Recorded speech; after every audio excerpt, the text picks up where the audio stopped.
আসসালামু আলাইকুম। সংবাদে আপনাদের সবাইকে স্বাগত জানাচ্ছি। আমি ফিরোজ তোহা। শুরুতেই আরবে কেবলস সংবাদ শিরোনাম। বাংলাদেশের সর্বশেষ গুরুত্বপূর্ণ আপডেট সংবাদে আপনাকে স্বাগত। শুরুতে সংবাদ শিরোনাম, পরে বিস্তারিত। শুরুতেই জানাবো, বিএনপি তাড়াতাড়ি ভোট চায় আর ছাত্ররা যেন তেন ভোট চায় না বললেন মান্না। নাগরিক ঐক্যের সভাপতি মাহমুদুর রহমান মান্না বলেছেন, ৯/৬ মার্কা নির্বাচন চাই না, ভালো সংস্কার করে ভালো নির্বাচন চাই। বিএনপি তাড়াতাড়ি ভোট চায় আর ছাত্ররা বলে রক্ত দিয়েছে যেন তেন ভোট চাই না। সলিউশন হচ্ছে ভালো একটা ভোট চাই, এমন একটা ভোট যাতে আমরা গণতন্ত্র ফেরত পাই। আজ বগুড়া জেলা পরিষদ মিলনায়তনে নাগরিক ঐক্যের কর্মী সভায় সব কথা বলেছেন মাহমুদুর রহমান মান্না। সবাই মাহমুদুর রহমান মান্না বলেছেন, ডক্টর ইনুজ যখন বলেছেন কম সময় সংস্কার করে এবছর অথবা ভালো সংস্কার করে আগামী বছরে মাঝামাঝি সময় নির্বাচন দিতে পারি, আমি ভালো সংস্কার করে তারপর নির্বাচন অনুষ্ঠানের পক্ষে। এরপর জানাবো, রিউমার স্ক্যানারের প্রতিবেদন, ভারত থেকে শেখ হাসিনার ভাষণের দাবি সম্পাদিত, অর্থাৎ ভুয়া ভিডিও প্রচার। সামাজিক যোগাযোগ মাধ্যমে শেখ হাসিনার ভাষণের একটি ভিডিও প্রচার করা হচ্ছে। এই ভিডিওর ক্যাপশনে দাবি করা হয়েছে সেটি ভারত থেকে শেখ হাসিনার দেওয়া ভিডিও, যেখানে পদত্যাগ করেনি বলেও মন্তব্য করেছেন তিনি। এমন দাবিতে ভিডিওটি বিভিন্ন অ্যাকাউন্ট ও গ্রুপ থেকে শেয়ার করা হচ্ছে। তবে তথ্য যাচাইকারী সংস্থা রিউমার স্ক্যানার জানিয়েছে, সামাজিক যোগাযোগ মাধ্যমে প্রচারিত এই ভিডিওটি বানোয়াট এবং মিথ্যা। এদিকে নতুন কর্মসূচির ঘোষণা চাকরিচ্যুত পুলিশদের।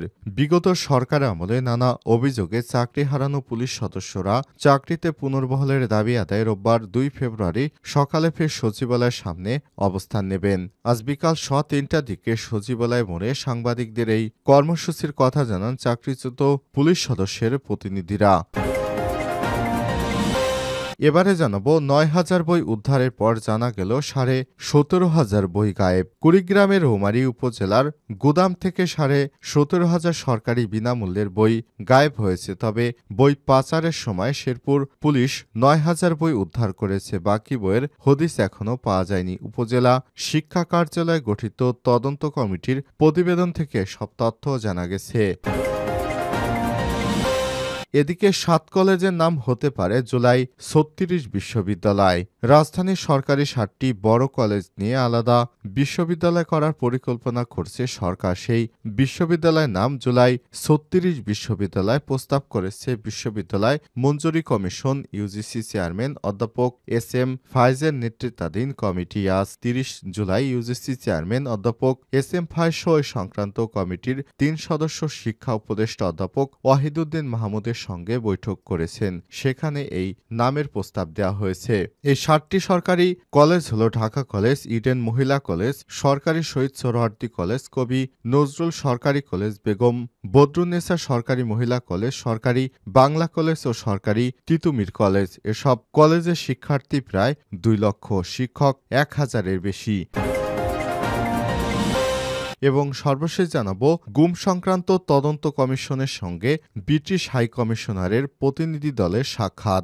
বাংলাদেশে নিযুক্ত ব্রিটিশ হাই কমিশনার প্রতিনিধি দল গুম সংক্রান্ত তদন্ত কমিশনের সঙ্গে সাক্ষাৎ করেছেন। আজ রাজধানীর গুলশানে কমিশনের কার্যালয়ে সাক্ষাৎ অনুষ্ঠিত হয়। এ সময় গুম সংক্রান্ত তদন্ত কমিশন সভাপতি বিচারপতি মইনুল ইসলাম চৌধুরী তাদের স্বাগত জানান এবং কমিশনের কার্যক্রম সম্পর্কে অবহিত করেছেন। প্রিয় দর্শক, এতক্ষণ শুনছিলেন সংবাদ শিরোনাম, এবারে বিস্তারিত।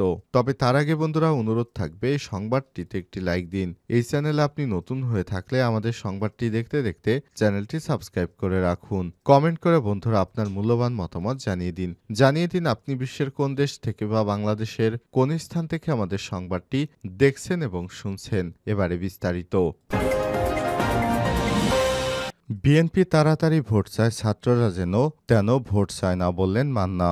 নাগরিক ঐক্যের সভাপতি মাহমুদুর রহমান মান্না বলেছেন, ৯/৬ মার্কা নির্বাচন চাই না, ভালো সংস্কার করে ভালো নির্বাচন দিতে হবে। বিএনপি তাড়াতাড়ি ভোট চায়, ছাত্ররা বলে রক্ত দিয়েছি যেন তেন ভোট চায় না। সলিউশন হচ্ছে ভালো একটা ভোট চাই, এমন একটা ভোট যাতে আমরা সবাই গণতন্ত্র ফেরত পাই। বৃহস্পতিবার ৩০শে জানুয়ারি বিকেলে বগুড়া জেলা পরিষদ মিলনায়তনে নাগরিক ঐক্যের কর্মী সভায় এমন কথা বলেছেন তিনি। সবাই মাহমুদুর রহমান মান্না বলেছেন, ডক্টর ইউনূস যখন বলেছেন কম সময় সময় সংস্কার করে এবছরের মধ্যে ভালো সংস্কার চাইলে আগামী বছরের মাঝামাঝি সময়ে নির্বাচন দিতে পারি। আমি ভালো সংস্কার করে নির্বাচন অনুষ্ঠানের পক্ষে।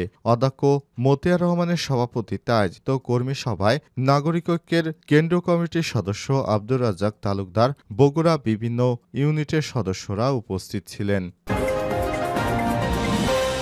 রিমার স্ক্যানারের প্রতিবেদন, ভারত থেকে শেখ হাসিনার ভাষণের দাবিটি ভুয়া। সম্প্রতি সামাজিক যোগাযোগ মাধ্যমে শেখ হাসিনার ভাষণের একটি ভিডিও প্রচার করা হয়েছে। এই ভিডিওর ক্যাপশনে দাবি করা হয়েছে সেটি ভারত থেকে শেখ হাসিনা দেয়া ভাষণের ভিডিও, যেখানে পদত্যাগ করেনি বলেও দাবি করেন তিনি। এমন দাবিতে ভিডিওটি বিভিন্ন অ্যাকাউন্ট ও গ্রুপ থেকে শেয়ার করা হয়েছে। তবে তথ্যের সত্যতা যাচাইকারী প্রতিষ্ঠান রিমার স্ক্যানার জানিয়েছেন, সামাজিক যোগাযোগ মাধ্যমে প্রচারিত ওই ভিডিওটি সম্পাদিত।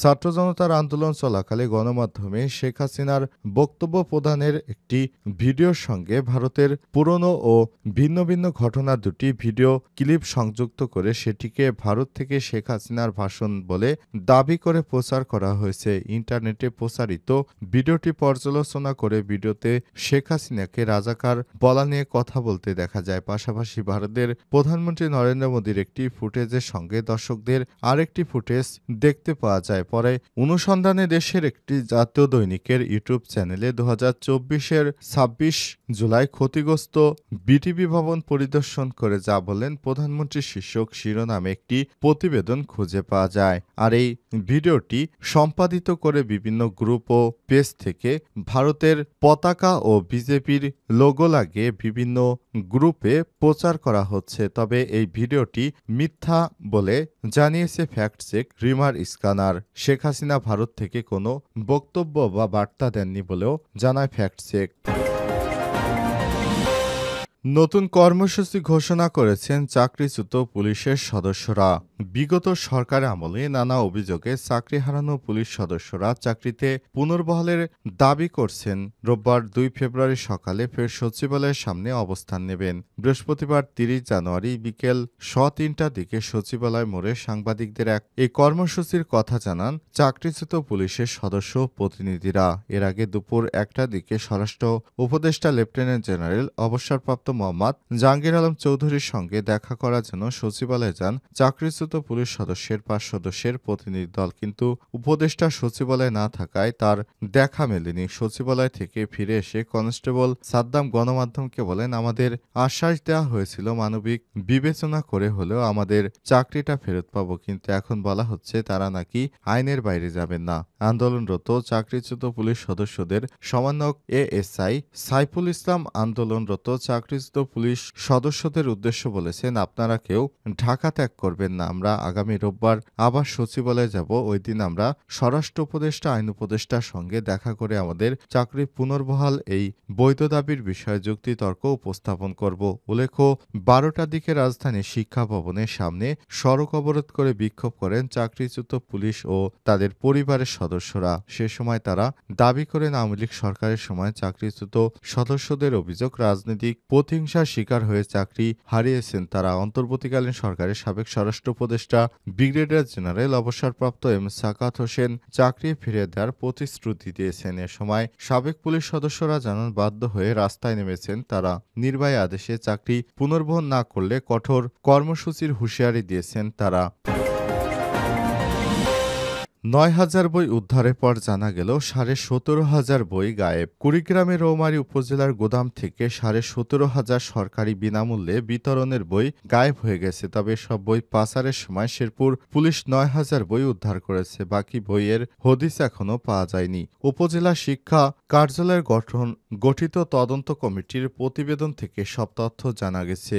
মাধ্যমিক পর্যায়ের শিক্ষার্থীদের মাঝে বিনামূল্যে বিতরণের জন্য এসব বই কুড়িগ্রামের রৌমারী উপজেলার গোডাউন থেকে শেরপুর হয়ে ঢাকায় নিয়ে যাওয়া হচ্ছিল বলে উপজেলা প্রশাসনের তদন্ত কমিটি নিশ্চিত করেছেন। তদন্ত কমিটি নিশ্চিত করে উদ্ধার হওয়া 9,000 বইয়ের দ্বিগুণ 17,533টি বই গোডাউন থেকে গায়েব হয়ে গেছে। জানা গেছে গেল 23 জানুয়ারি ভোরে শেরপুর সদর উপজেলার চর মোসারিয়া ইউনিয়নের ধাতিয়াপাড়া গ্রাম থেকে সদর থানা পুলিশ ট্রাকসহ এসব বই জব্দ করেছে। এই ঘটনার সঙ্গে জড়িত অভিযোগে মাহিদুল ইসলাম 32 নামে এক ব্যক্তিকে আটক করে পুলিশ। আটক মাহিদুলের বাড়ি রৌমারী উপজেলায়। প্রাথমিক জিজ্ঞাসাবাদে মহিদুল এসব বই ঢাকায় পাচারে কাজ করছিলেন বলে স্বীকার করেছে বলে পুলিশ সূত্র থেকে জানা গেছে।